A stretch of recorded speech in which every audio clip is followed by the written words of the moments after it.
A quiet evening train ride that should have been routine turned into a scene of horror. On board was a young woman who had come to the United States for safety, leaving behind the war in Ukraine. Just a few minutes into her ride, her journey ended in the most shocking way. A random attack, carried out by a man she had never met before. The case drew national headlines not only because of the violence, but also because of the questions it raised about mental health, public safety, and whether this tragedy could have been prevented. Tonight, we take you through the story. Who was this young woman? Who was the man accused of killing her? And how did their lives cross in such a devastating way? Her name was Iryna Zarutska. She was just 23 years old. Iryna grew up in Kyiv, Ukraine. She studied art and restoration and dreamed of building a career around her creativity and love for animals. But when the war broke out, her world was torn apart. She survived bombings, she survived chaos, and in 2022, she left her country, hoping to start over in America.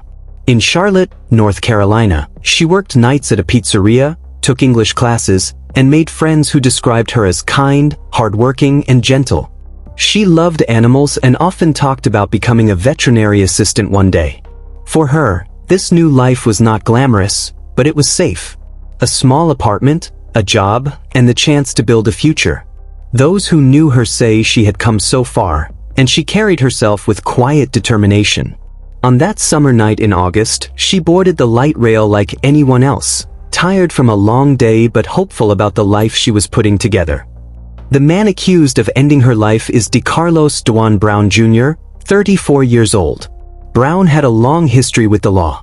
Records show at least 14 prior arrests since 2007, robbery, firearms, larceny, breaking and entering, and even assault. He had spent time in and out of jail and was often homeless. But behind the arrests was another story, years of mental health struggles. He was diagnosed with schizophrenia. His family says he often spoke of hearing voices. He believed people were reading his mind. He even thought that man-made materials had been implanted in his body to control him. In January 2025, just months before the stabbing, Brown was arrested again after repeatedly calling 911 with delusional claims. A court ordered a mental health evaluation, but the process dragged on. He was released, still untreated, and still struggling. Family members later said they had begged for help. They knew he was unstable. They knew he was sick. But the system moved slowly, and Brown slipped back onto the streets. By August, he was homeless, jobless, and still untreated. And on that night, he boarded the same train as Iryna Zarutska. August 22, 2025. A warm summer evening in Charlotte. For most people, it was the start of an ordinary Friday night. Trains came and went on the city's Blue Line, carrying workers, students, and families heading home. Among the passengers that night was 23-year-old Iryna Zarutska. She had just finished a long shift, the kind of day she was used to. She boarded the train around 9:45 p.m., carrying with her the small routines of daily life, a phone, a bag, and the quiet thoughts of a young woman making her way in a new country. She took a seat in the back car, likely hoping for a calm ride home. Minutes later, another rider entered the same car, 34-year-old Decarlos Brown. Unlike Iryna, his path to that train was marked by chaos. He had no steady home, no clear purpose, and his mental state was unraveling. Surveillance cameras show him pacing, shifting in his seat, his body restless. To other passengers, though, he looked like just another commuter blending into the night. What happened next unfolded in less than 5 minutes, but it changed everything. At around 9:50 p.m., investigators say Brown reached into his pocket and pulled out a folding knife. In the grainy surveillance footage later released, you can see the suddenness of his movement. Without warning, he rose from his seat and lunged toward Iryna. Passengers nearby would later tell police there was no argument, no words exchanged, and no sign of conflict. It was fast, violent, and utterly senseless. As the attack took place, riders scrambled. Some rushed toward the front of the car. Others shouted for help as the train slowed into the next stop. A routine evening commute had turned into a scene of panic and fear. When the train doors opened at the East/West Boulevard station, Chaos spilled onto the platform. Witnesses tried to flag down help. Within minutes, Charlotte police and emergency crews arrived. Inside the rear car, they found Iryna gravely wounded. Officers and paramedics attempted to save her, but her injuries were too severe. The young woman who had survived war only to start over in America did not survive that train ride. Just steps away, on the same platform, police confronted Decarlos Brown. He had a visible cut on his hand. Nearby on the ground, investigators later recovered a blood-stained knife. Officers moved quickly, arresting him on the spot before he could leave the station. In less than a quarter of an hour, a young life was gone, a suspect was in custody, and a city was left asking how something so brutal could happen on public transit in plain sight. Once officers secured the scene at the East/West Boulevard station, the focus shifted to evidence. The first task was clear: identify the victim, identify the suspect, and preserve every detail that could explain what happened. Paramedics worked on Iryna, but it was too late. She was pronounced dead shortly after. Officers marked off the area, treating the rear car of the train as a crime scene. Commuters who had witnessed the stabbing were escorted aside to give statements. Meanwhile, Brown was taken into custody. Officers noted a cut on his right hand, an injury consistent with a struggle involving a knife. He was transported to the hospital for treatment before being booked into jail. Investigators began piecing the story together with hard evidence. On the platform, they found a folding pocketknife smeared with blood. Surveillance cameras from inside the train provided a chilling but crucial record, showing Iryna sitting quietly in the back car and Brown's sudden, violent move toward her. Forensics teams collected swabs, clothing, and fingerprints. They secured Brown's personal belongings, tested for traces of blood, and later matched DNA evidence. Police also gathered testimonies from passengers, building a clear timeline of events. Every piece of evidence pointed to the same conclusion: a random and unprovoked attack. Within days, state prosecutors filed charges of first-degree murder. But this case did not stay at the local level for long. Because the attack took place on a public transportation system, the Charlotte Area Transit System Light Rail, federal authorities stepped in. On September 9th, a criminal complaint was filed in federal court, charging Decarlos Brown under a rarely used statute, committing a violent act causing death on a mass transportation system. That charge carries some of the toughest penalties available under U.S. law, even the possibility of the death penalty. Federal prosecutors explained that this wasn't just a local crime, it was an attack on a public system that thousands rely on every day. The decision to go federal signaled how seriously authorities were treating the case. It also meant Brown's trial and future would now be decided on a national stage, not just in Mecklenburg County. In the hours after his arrest, Decarlos Brown was charged in state court with first-degree murder.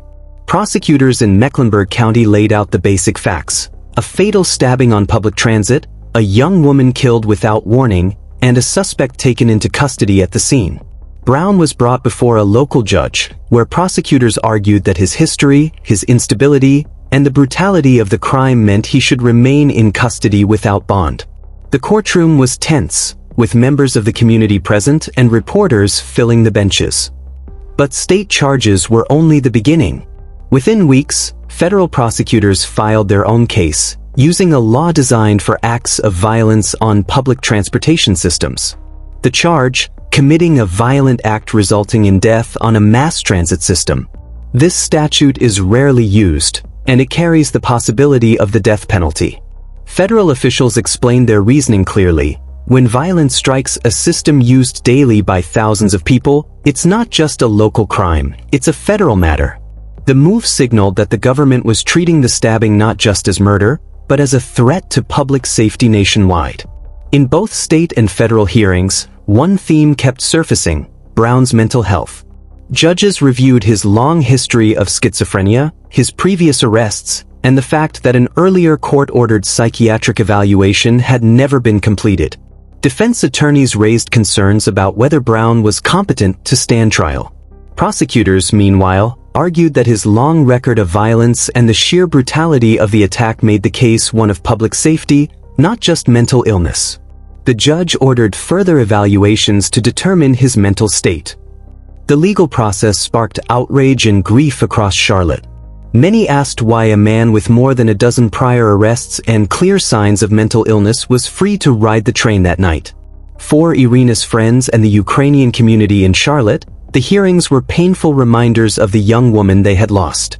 Vigils were held in her memory, and calls grew louder for both tougher transit security and stronger mental health intervention. The courtroom became more than just a place for justice. It became the stage for a larger debate. How do you balance compassion for mental illness with accountability for violent crime? And how do you prevent tragedies like this from happening again? As the case moved forward, one issue stood out above everything else: Decarlos Brown's state of mind. Court documents and family members confirmed he had been diagnosed with schizophrenia years earlier. He often claimed he was hearing voices. At times, he believed people were reading his thoughts.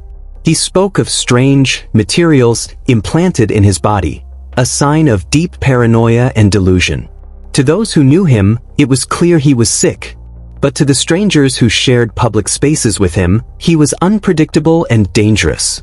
This was not the first time Brown had crossed paths with the justice system because of his mental illness. In January 2025, he was arrested after repeatedly calling 911 with bizarre claims. A judge ordered a mental health evaluation, but that evaluation was delayed and never completed. Instead of receiving treatment, Brown was released. Months later, he was still untreated, still unstable, and still moving through the city unchecked.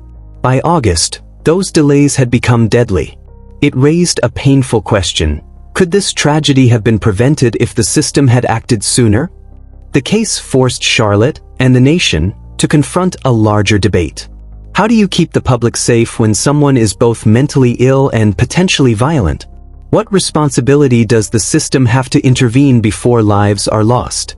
On one side, mental health advocates argue that people like Brown are victims too of a broken healthcare system that leaves them untreated and unsupported. On the other, grieving families and community members demand accountability, asking why the safety of innocent people like Iryna is put at risk. It's a debate with no easy answers. And it's one that this case brought into sharp focus, not just for Charlotte, but for every city in America. In the end, the murder of Iryna Zarutska was more than just one violent act. It was the tragic collision of three forces: a man living with untreated mental illness, a system too slow to respond, and the chance meeting of two strangers on a Charlotte train. For Iryna, it meant the loss of a future filled with promise. For Decarlos Brown Jr., it meant the start of a legal battle that could determine the rest of his life. And for the city, it became a painful reminder that prevention, safety, and mental health support cannot wait until tragedy strikes. This case forces us to ask the hard questions. Could this have been prevented? And if so, who should bear the responsibility? The courts, the mental health system, or the transit authorities? There are no simple answers. But what we do know is that cases like this expose the cracks in the system, and they remind us that behind every headline is a story of loss, failure, and lessons still to be learned. And now, I'd like to hear from you.